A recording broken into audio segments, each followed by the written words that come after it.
Well, when we're teaching cookbooks to our clients, self-accountability is a huge aspect of it. It's huge. And yeah, you manage behavior, not results. The results will come. And it's funny, I was looking at the LinkedIn state of sales report, which always gives some interesting statistics. And one of them, with modern technology out there and everybody's plates are so full that it's less than a third of a salesperson's time is actually spent on selling.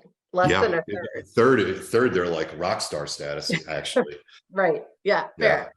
And so a lot of times, like, it's the time management piece. So maybe that will lead into the technique, right? And making sure that when you are executing, your techniques are spot on and they differentiate you from everyone else that's reaching out to your buyers. Because the time management piece, it's like, oh gosh, well, I only can go out there and prospect so many hours a day, and then and the excuses start happening. So here's a real conversation. So coaching a rep, and she says, well, how many leading behaviors should I be doing? And I'm like, well, how many discovery meetings did you set last month? And she's like, 4. I'm like, okay, well, what's your goal? She said 8. I said, okay, well, you tell me how much more behavior you should be doing this month versus last month. I mean, it's kind of an obvious answer if you think about it that way. Sure. Unless you want to change the amount of so that's back to the same question. The easy answer is just do double. Yep. The subtle answer is, well, maybe if I pull this lever up and I push this lever down, I can maximize results. So it's work hard, work smart. You're constantly trying to decide work hard, work smart, but that can't happen if you don't track. So it's like the behavior bucket, and we'll wrap it up on this. It's you do the behavior, you track, you adjust. Yeah. Well, I like using the term of, and this is something in SDR organizations, what are your money-making behaviors? It's like add some extra power to it, like really identifying what those are. Are they recapture reach outs, asking for intros in other departments, channel partner, tech partner, client business reviews, those referrals we talked about, the social networking time? There's so many things that need to be in that zone. So to your point, like, what's most effective for you? Like, if you're good on the phone, get on the phone. If you know that your 1-2 punch with LinkedIn is going to work, yeah, giddy up, as you would say.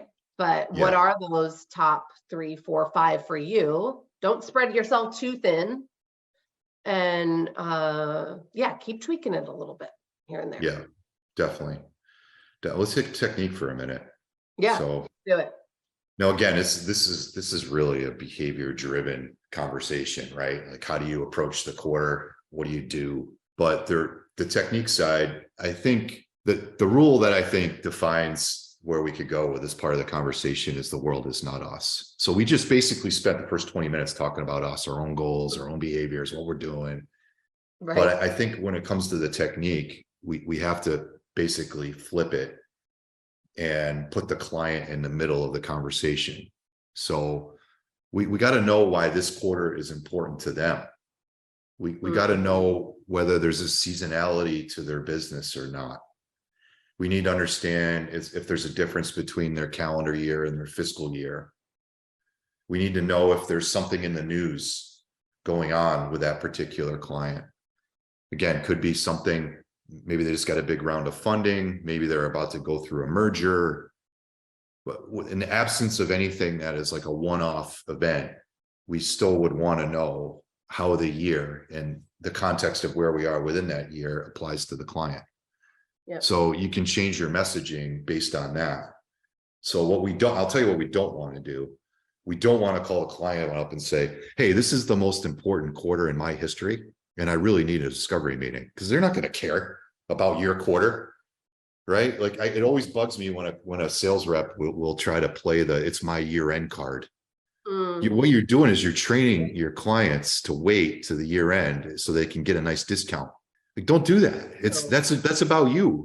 The world is not us. So how do we understand specifically for whatever quarter you're in, what that means to the clients that you're calling?